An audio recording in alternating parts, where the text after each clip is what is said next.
Xizhou is a small town near the ancient city of Dali, Yunnan, southwest China, with Erhai Lake in the east and the Zhangjiang Mountain in the west. Xizhou is an aggregation area for the Bai ethnic group. Bai people's residential buildings are all over and well preserved here, showing their creativity in architecture and style. In such a remote ethnic town, there's an American whose name has become a household name. I mean, everybody knows him. 您认识林登吗？认识啊。见过。哎，林登，认识啊。插一个叉叉的鼻子。他就这个嘛。他家住的新店。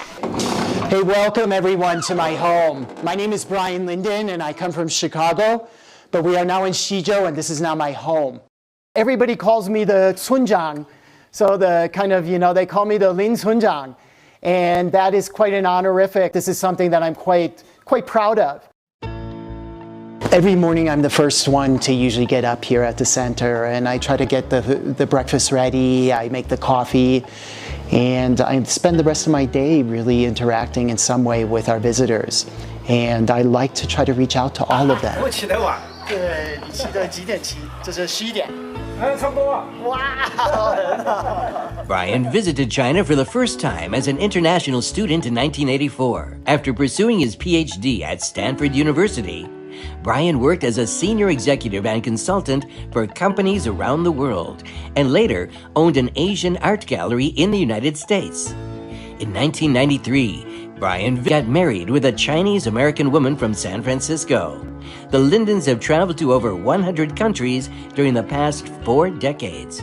Well, Brian, I'm wondering, why did you like to come back to China after you've already opened up an art gallery in the U.S.?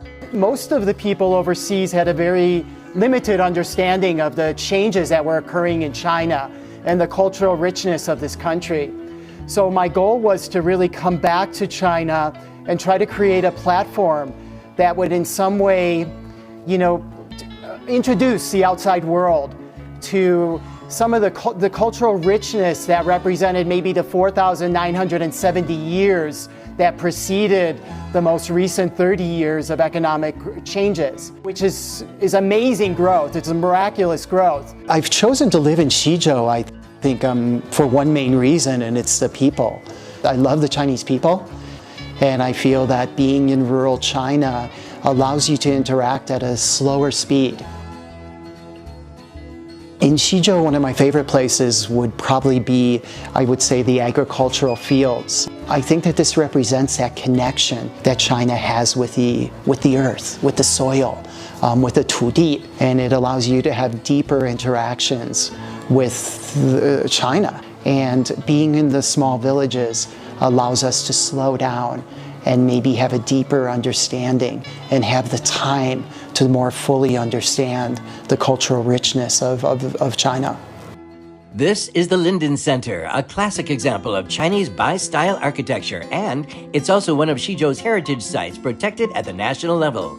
The site itself was first constructed in 1948 and has changed hands several times.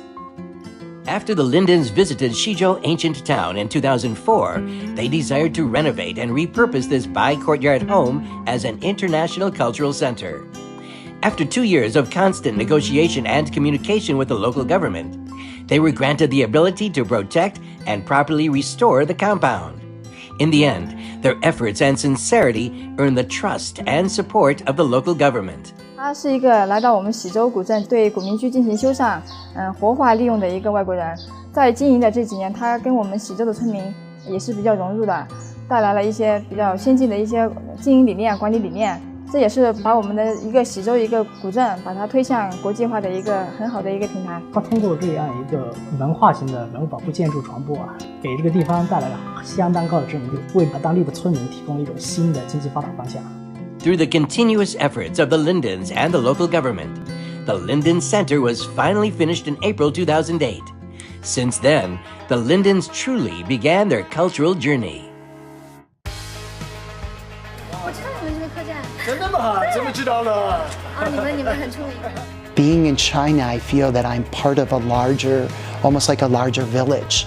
The village has become my family, and that's really reassuring. I always feel safe here. I always feel that people are there to take care of us, And that's something I don't think I could live without anymore. I find that in the West, I focus so much on myself, and I gauge my success sometimes based on individual achievements. Whereas I find here in China, many individuals gauge their success also through the extended network of their family, and sometimes through their village, or sometimes through their company. And I feel that that's something that I find really impressive. And I have adopted many of those feelings now, and I find I am much less individualistic than I was before I came to China. I feel that somehow the world should understand China by being here, being aware, having experiences.